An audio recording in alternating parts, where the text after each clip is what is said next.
વિદ્યાર્થી મિત્રો, આપણે યુનિટ 3ની અંદર પાર્ટ 2, 1 અને 2 મોકલેલા. હવે એનાથી આગળનો વિડીયો આજે હું મોકલી રહી છું વિદ્યાર્થી મિત્રો. તો આપણે અહીંયા આવેલા કે basically the day hasn't even started but you are already in tease. એટલે કે એકચ્યુઅલીમાં મૂળભૂત રીતે તો દિવસ હજુ શરૂ થયો જ નથી, બરાબર, પણ અત્યારથી તમે શું છે, ટીઝ એટલે કે મૂંઝાઈ ગયા છો. ટીઝનો મતલબ થાય કે તમે અત્યારથી જ મૂંઝાઈ ગયા છો. What is happening is that your mind is racing ahead of you and anticipating how tired and stressed you will feel once you have completed all the tasks ahead. એટલે કે what is happening, શું થઈ રહ્યું છે, is that your mind is racing ahead. શું તમારું મગજ દોડવા લાગે છે, આગળ દોડવા લાગે છે, of you and તમારાથી તમારું મગજ શું આગળ દોડવા લાગે છે, and anticipating how tired and stressed you will feel once. અને પછી એવી પૂર્ણધારણા કરી લો છો કે આગળ તમે તમારું કામ પત્યા પછી પણ કેટલા બધા તણાવમાં અને તમારું completing all the task ahead એટલે કે તમારું કામ પત્યા પછી તમને એવું લાગે છે કે તમે કેટલા બધા તણાવમાં હશો અને થાકી ગયેલા હશો. These frantic thoughts start weakening your energy and as a result you are entering into a busy day with only half of your normal energy. એટલે કે this fantastic thought frantic thought અને એ કહેવાય frantic thoughts એટલે કે આવા ગાંઠપણ, frantic એટલે કે ગાંઠપણના વિચારો સ્ટાર્ટ weakening your energy તમારી ઉર્જાને ક્ષીણ બનાવે છે. weakening your energy એટલે કે તમારી ઉર્જાને ક્ષીણ બનાવે છે. એન્ડ એઝ અ રિઝલ્ટ અને પરિણામે you are entering into a busy day તમે તમારો વ્યસ્ત દિવસ તમારી with only half of normal energy તમારો આખો બીજી દિવસ તમે તમારી સ્વાભાવિક ઉર્જા કરતાં અડધા ભાગની ઉર્જા સાથે વ્યસ્ત કરો છો. Then when you end up shattered at the end of the day, you seem to have proved that you were right all along. એટલે કે દિવસના અંતે તમે જ્યારે માનસિક રીતે ભાંગી પડો છો, સેટર્ડ એટલે કે ભાંગી પડો, માનસિક રીતે તમે ભાંગી પડો છો ત્યારે you sim to have proved ત્યારે તમે બધી રીતે એ વિચારો કે તમે સાચા હતા અને you are like all long એ તમે એવું સાબિત કરવા માંગો છો કે તમે સાચા હતા.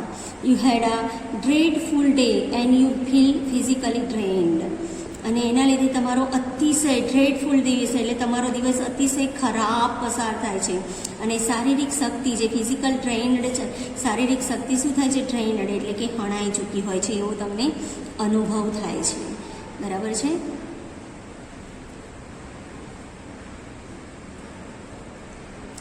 In order to have the maximum energy available at the start of the day, busy day, એટલે કે કોઈ વ્યસ્ત દિવસની શરૂઆત કરવા માટે ઉર્જા પ્રાપ્ત બનાવવા વિચારોમાં તમે લાગે છો use I have no expectation ત્યારે તમે એ વસ્તુ તમારે in order to have maximum energy એટલે કે વધારે એનર્જી તમારામાં હોય at the start of the busy day તમે વ્યસ્ત દિવસની અંદર તમારામાં વધારે એનર્જી હોય એવું તમે માંગો છો તો you have no expectation you use એટલે કે તમારે એ યુઝ કરવું જોઈએ કે you have no expectation and will deal with whatever happen when it happens as a form of મંત્ર.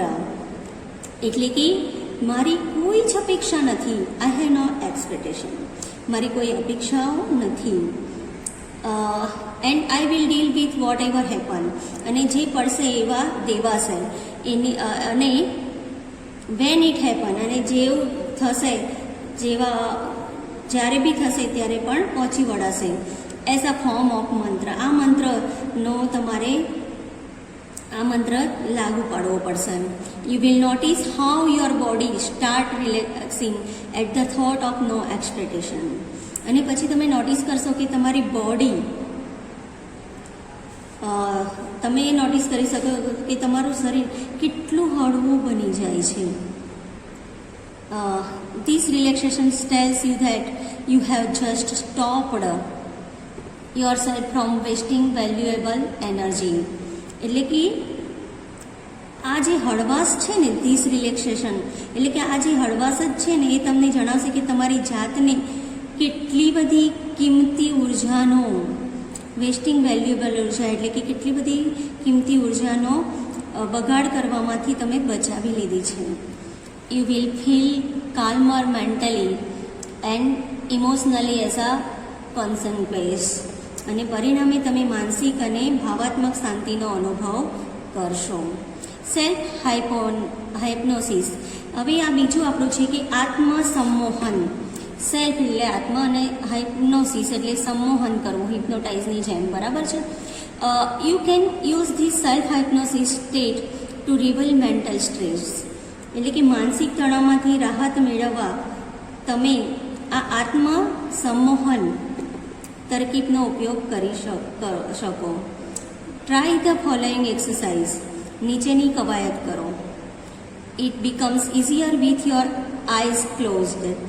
એ આંખો બંધ રાખીને તે કરવી વધુ સહેલી બનશે.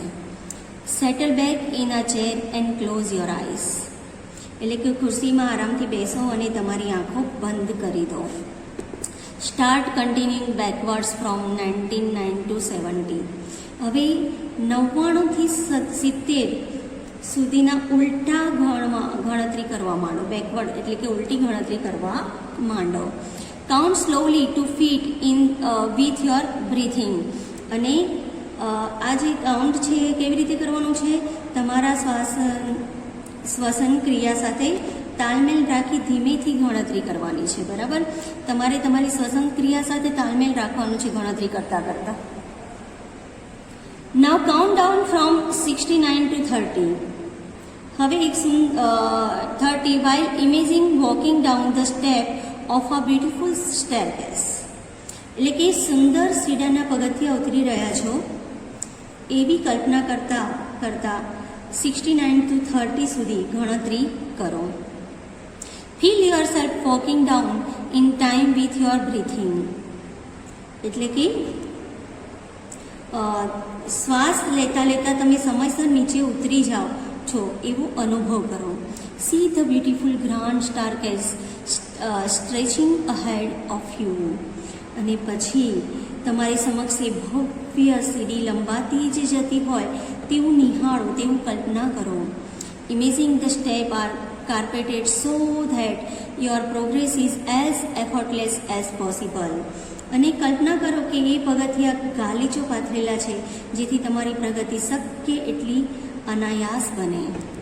Count down from 29 to 0 while imagining drifting further down in the luxurious lift.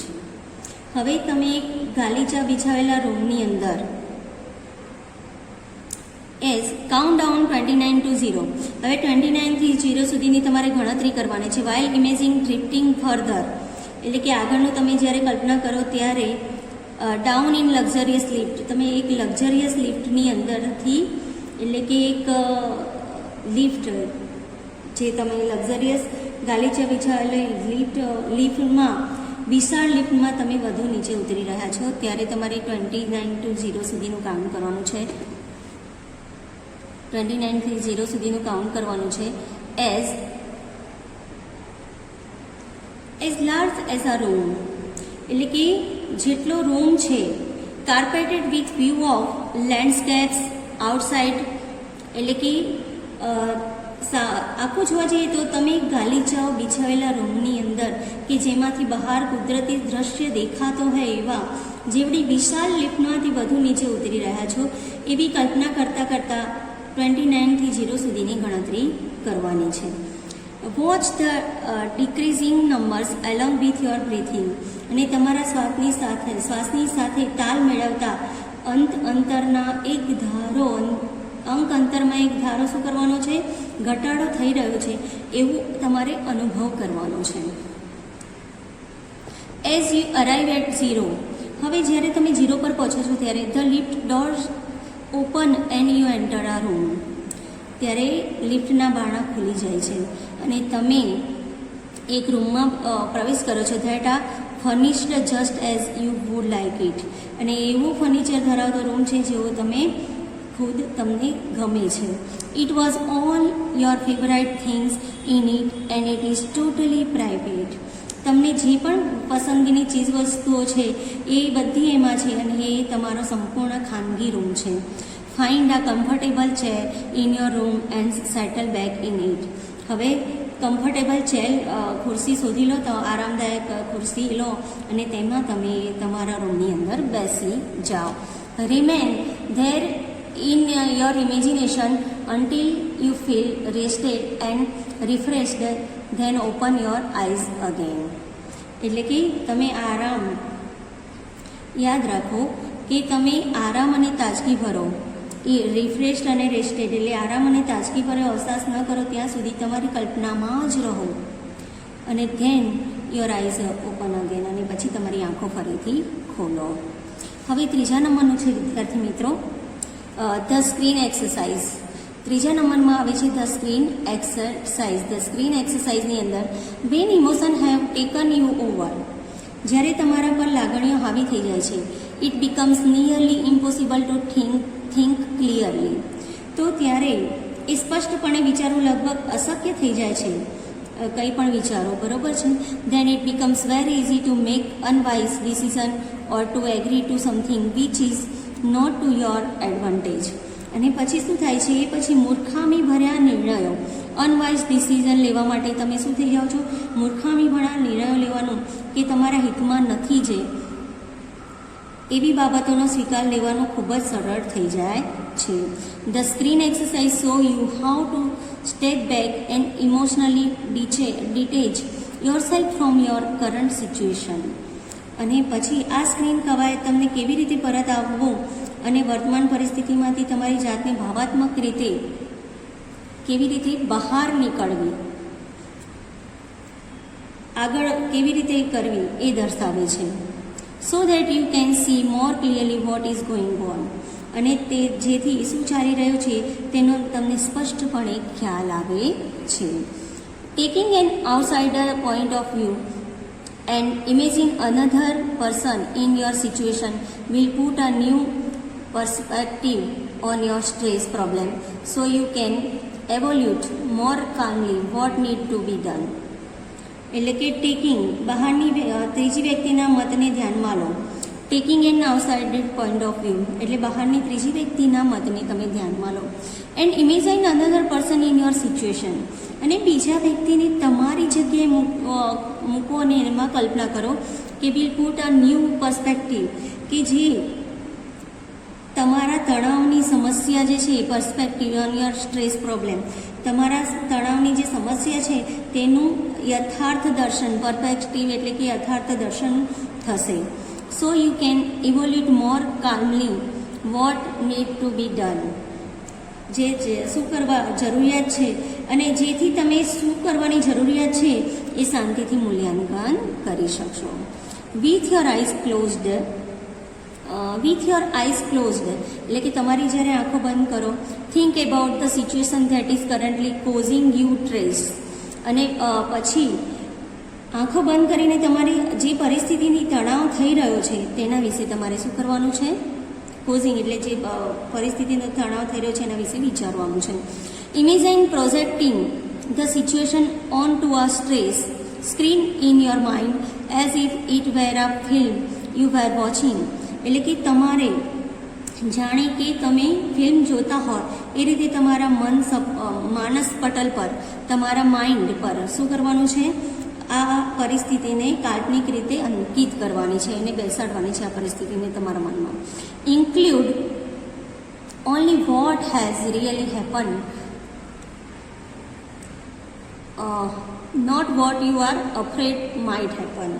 અને પછી તમારે શું કરવાનું છે કે તેમાં તમને જે થવાનું છે એનો ડર છે તે બાબતો નહીં, પરંતુ જે થઈ ચૂક્યું છે માત્ર તે બાબતોનો સમાવેશ કરો. Replace yourself in the film with someone else of the same gender. અને પછી તમારા લિંગ જે લિંગની ફિલ્મમાં દર્શાવેલ વ્યક્તિ તમે પોતે જ છો એમ માની લો. Watch the film as an outside observer. હવે તમારે શું કરવાનું છે? તેમાં બહારના દર્શક તરીકે રહીને તમારે ફિલ્મ નિહાળવાની છે. How do you feel about what is going on in the film? હવે તમે બહારના ફિલ્મો નિહાળો. હવે ફિલ્મમાં જે ચાલી રહ્યું છે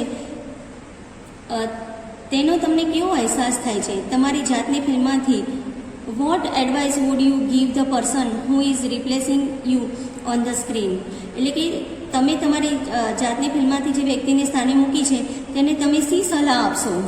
open your eyes again and act on your own advice. અને તમે પછી ફરી તમારી આંખો ખોલી દો અને પેલી સ્ક્રીન પરની વ્યક્તિને જે સલાહ આપી તે પ્રમાણેનું વર્તન પછી તમે પોતે શરૂ કરી દો. હવે છેલ્લો પોઈન્ટ છે આપણો એન્ટિસિપેટિંગ સક્સેસ, એટલે કે સફળતાની પૂર્વધારણા કરો. When life become too hectic, જ્યારે જીવન અતિશય પ્રક્ષુબ્ધ એટલે કે બહુ જ આમ પરેશાની ભર્યું થઈ જાય ત્યારે we can end up feeling mentally tied in knots. ત્યારે આપણે શું કરીએ છીએ?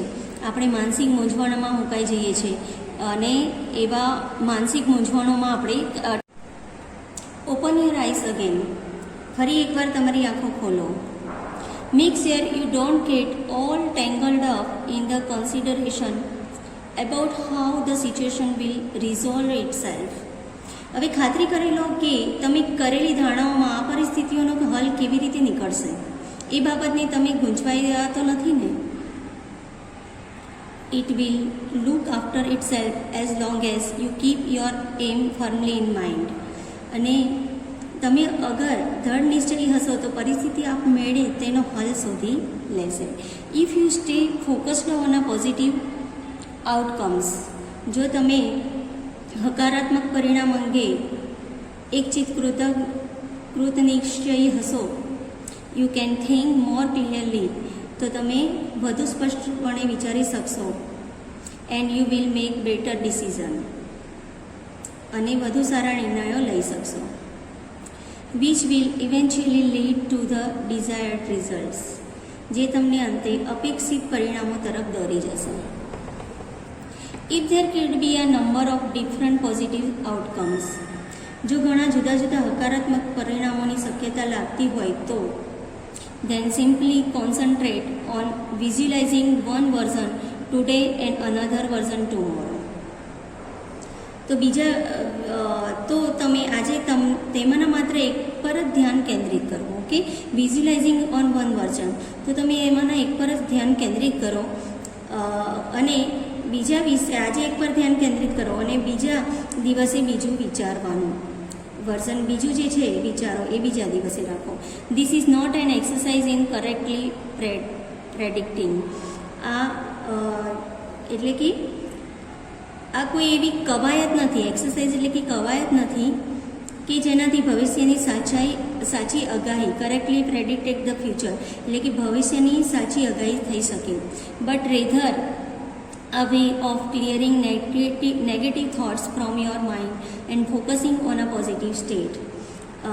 પણ મનમાંથી નકારાત્મક વિચારોને જકારો આપવાનો અને હકારાત્મક સ્થિતિ પર ધ્યાન કેન્દ્રિત કરવાનો એક ક્રમ છે. અહીંયા લેસન આ પૂરું થાય છે વિદ્યાર્થી મિત્રો. ઓકે.